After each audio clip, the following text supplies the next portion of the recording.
Natural ડાય એટલે 1999માં અમારું ઘર જે છે ને એ અમારા કમ્યુનિટી હોલની બિલકુલ બાજુમાં જ છે. તો ત્યારે NIDએ એક વર્કશોપ કરેલો અમારા કમ્યુનિટી હોલમાં, જ્યાં એ લોકોએ નેચરલ ડાય શીખવાડતા. તો એમાં મેં પાર્ટિસિપેટ કરેલો. તો ત્યારે અમુક કલર ત્યાં અમે શીખ્યો હતો હું, કે નેચરલ ડાયના જે આપણો હરડા છે કે ટર્મરિક છે, પોમીગ્રેનેટ સ્કિન છે, કેટેચ્યુ, તો એ બધાના કલર ત્યાં શીખવાડ્યા હતા.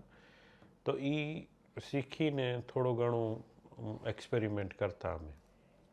એના પછી બીજા આપણા જબ્બારભાઈ છે અજરખવાળા, કે ઇસ્માઇલભાઈ છે, તો કાંઈ પણ કોઈ જાતનું પ્રોબ્લેમ આવતું કોઈ વસ્તુમાં નેચરલ ડાયમાં, તો હું એમને પૂછતો અને એમની પાસેથી નોલેજ લઈ અને કામ કરતા અમે. તો તેમ પછી તો જે આપણે જે રીતે પ્રેક્ટિસ કરીએ અને જે રીતે આપણે શું આપણે કહીએ ને કે અખતરા કરીને નવા નવા કલરો કાઢી મિક્સ કરી બે કલરને એને નવા કલર કર્યા, તો એ બધી વસ્તુઓ મતલબ આવી રીતે અમને શીખવામાં મળ્યું. અને પછી ધીરે ધીરે પ્રેક્ટિસ કન્ટિન્યુ રાખી અને એવી રીતે અમે પછી નેચરલ ઇન્ડિગો પણ શીખ્યા. અને એમાં પણ જે આપણો પહેલે ડેટ્સ, ખજૂર અને લાઇમસ્ટોન ચૂનાથી જે થતું એની વેટ પણ નાખેલી. પણ એને શીખતા ઘણો ટાઈમ લાગ્યો, કારણ કે એને કન્ટિન્યુ કરવા માટે ઘણું મતલબ આપણને કેર જોઈએ કે આને કોઈ પણ એક વેટ બનાવો તો એ વેટને કન્ટિન્યુ રાખવા માટે ઘણું બધું એમાં કરવું પડે છે. પણ એ પણ મને હવે અત્યારે જ્યારે આપણે એ કરી રહ્યા છીએ વેટ, અત્યારે પણ ચાલુ છે આપણી વેટો ઇન્ડિગોની, તો હવે ધીરે ધીરે મતલબ સમજ આવતા પછી ઇઝી થઈ ગયું છે. હવે કાંઈ પ્રોબ્લેમ નથી આવતો એને મેન્ટેન કરવામાં.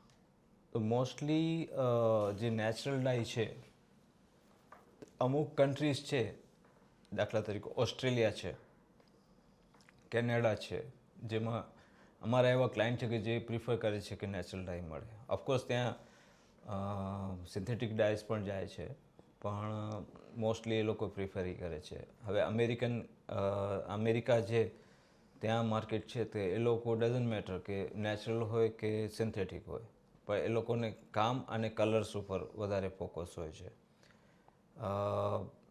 યુરોપિયન કન્ટ્રીઝમાં આગળ સ્પેનમાં અમે જઈ રહ્યા છીએ, તો ત્યાં પણ એ લોકો બંને જુએ છે કે કામ અને કલર્સ. ત્યાં નેચરલ ડાયઝનું પણ સારું એવું ડિમાન્ડ છે, તો ત્યાં પણ નેચરલ ડાયઝ વધારે ચાલે છે.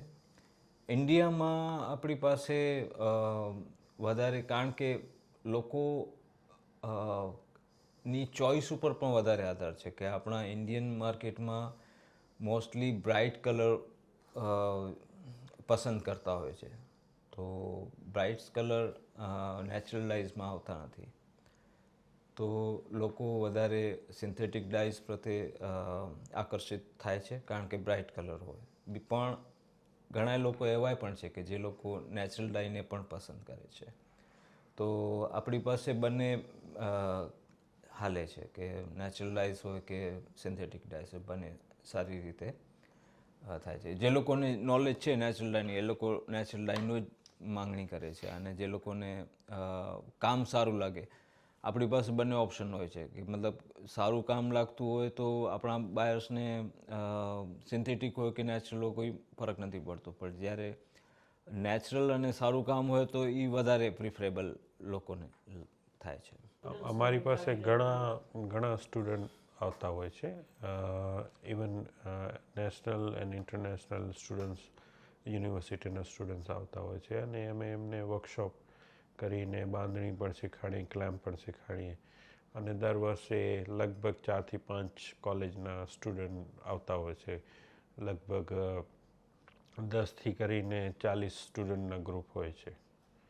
અને અમે લોકો જે બહારથી ઇવન ગ્રુપ્સ આવે છે ફરવા માટે કચ્છ, જોવા માટે, તો એમના માટે પણ વર્કશોપ કરીએ છીએ અને એમને પણ એક દિવસનો વર્કશોપ કરાવીએ છીએ અમે અને એમને શીખવાડીએ. પણ હા, જે અમારા જે યંગર જનરેશન છે, લાઈક મારા કઝિનના છોકરા હોય કે પછી મારી સિસ્ટરના છોકરા, તો એ લોકો ક્યારે પણ કાંઈ કોઈ જાતનું હોય પ્રોબ્લેમ તો એ શેર કરે તો અમે એ પછી ક્લિયર કરી.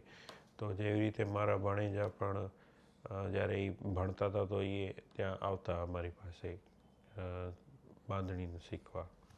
પણ એમના ફાધર પણ ઓલરેડી બાંધણી જ કરતા, તો એવી રીતે એ મતલબ ફેમિલીવાળા ક્યારેક આવે. અને હવે અમારા જે નવી જનરેશન, જે મારો છોકરો છે કે અબ્દુલ્લાભાઈનો છોકરો, તો એ કોલેજ અને સ્કૂલમાંથી આવી ને સાંજના આવે અને શીખે અમે શું કરીએ છીએ. મોસ્ટલી પોતાના રિલેટિવ સાથે કનેક્ટેડ હોય છે. અમારા રિલેટિવ છે એ અમારી પાસે આવતા હોય, બીજા જે કામ કરતા હોય બીજાઓ ત્યાં એની પાસે જતા હોય.